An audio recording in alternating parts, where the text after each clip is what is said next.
بسم الله الرحمن الرحيم. الحمد لله رب العالمين والعاقبة للمتقين، والصلاة والسلام على خير خلقه محمد وآله وأصحابه أجمعين. آج علم النحو کورس میں ہمارا دوسرا سبق ہے،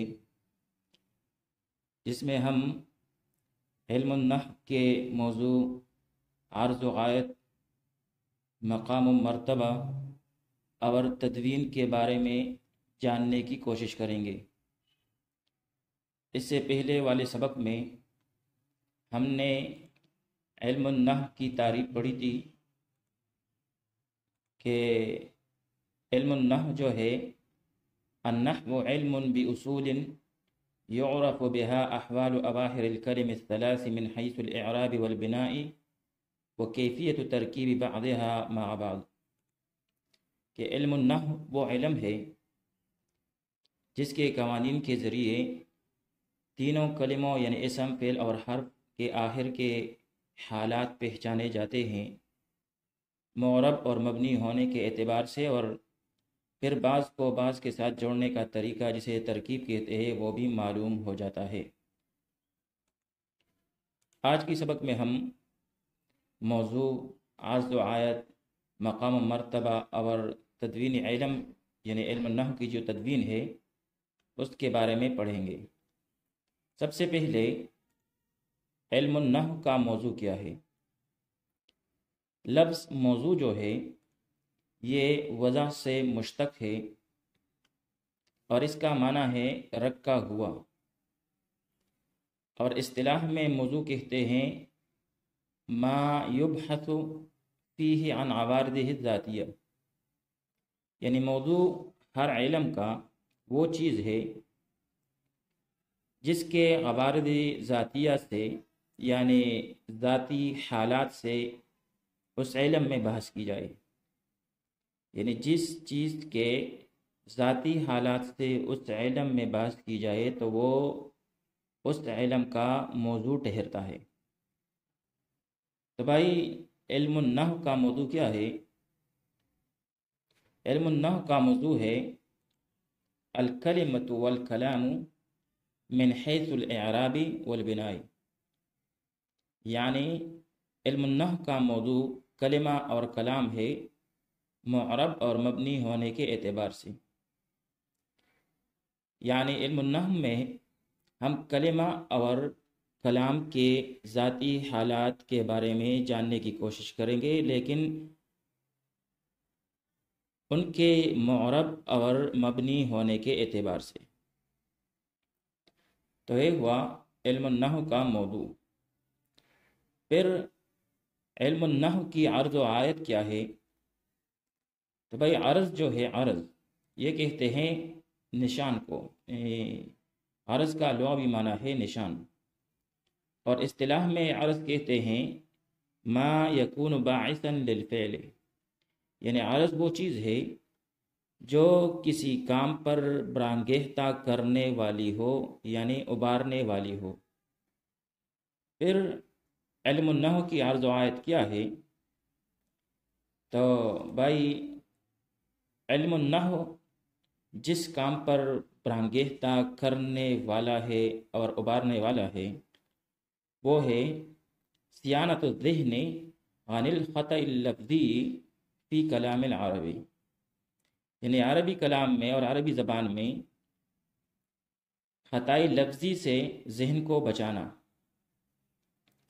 پھر یہاں پر کلام جو ہے وہ تو زبان کے ساتھ ہوتا ہے، لیکن یہاں پر ذہن کو ذکر کیا گیا تو وجہ اس کی یہ ہے کہ زبان جو ہے وہ ذہن کے تابع ہوتی ہے۔ تو بھائی علم النحو کی عرض و آیت جو ہے وہ یہ ہے کہ انسان جب عربی کلام کرتا ہے تو عربی کلام میں وہ لفظی خطا سے بچ جائے۔ پھر علم النحو جو ہے اس کا مقام اور مرتبہ جو ہے بہت بلند ہے۔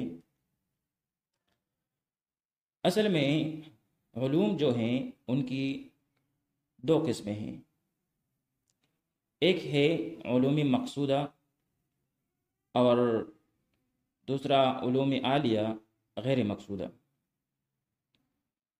اول قسم یعنی علوم مقصودہ وہ علوم ہیں جو کہ تفسیر، حدیث، فقہ وغیرہ کہلاتے ہیں، جو کہ مقصودی علوم ہے جن کا حاصل کرنا ہمارا مقصد ٹھہرتا ہے۔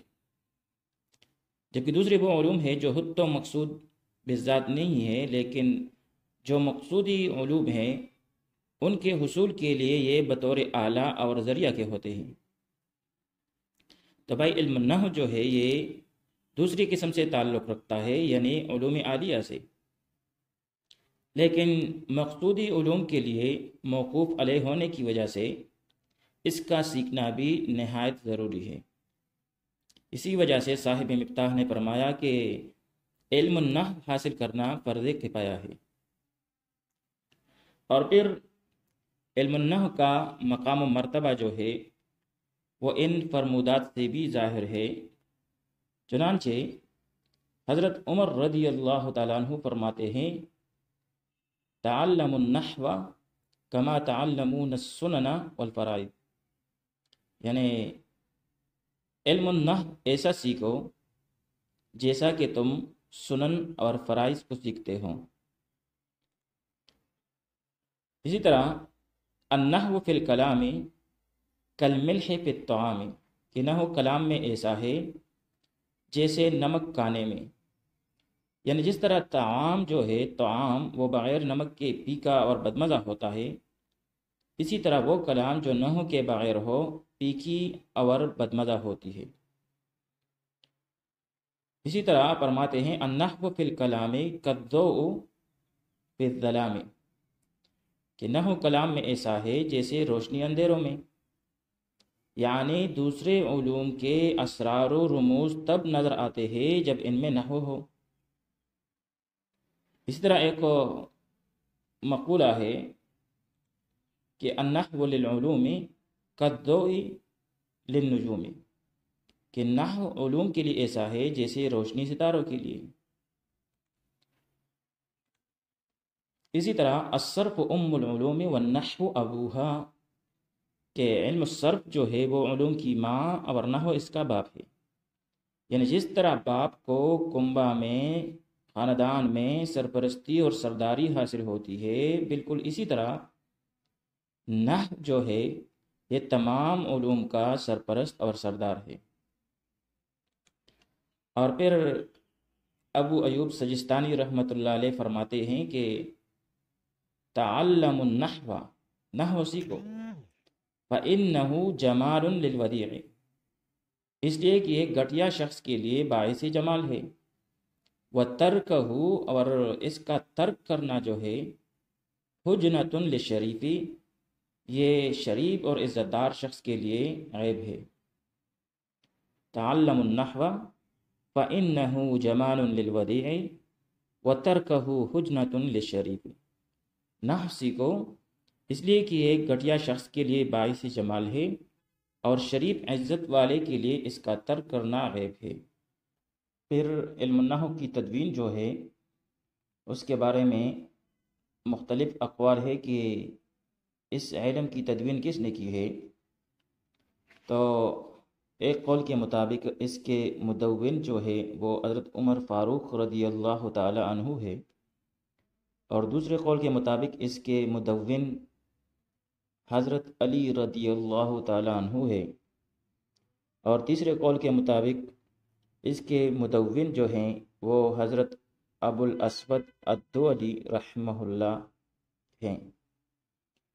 پھر بعض حضرات نے ان میں تطبیق کی ہے کہ سب سے پہلے حضرت عمر رضی اللہ تعالیٰ عنہ کو فکر لاحق ہوا کہ اختلاطی عرب و عجم کی وجہ سے، یعنی ایک دوسرے کے ساتھ ملنے کی وجہ سے ان کی زبان جب آپس میں مکس ہو گئی تو پھر قرآن مجید کا تلفظ جو ہے وہ درست نہیں ہو رہا تھا۔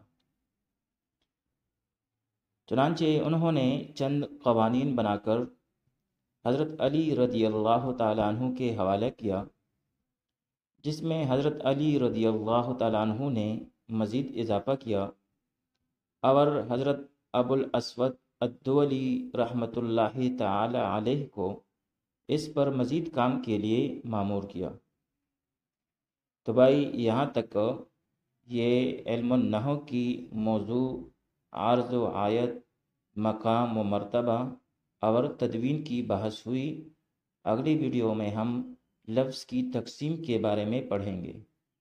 وصلی اللہ تعالی علی خیر خلقہ محمد و آلہ و اصحابہ اجمعین۔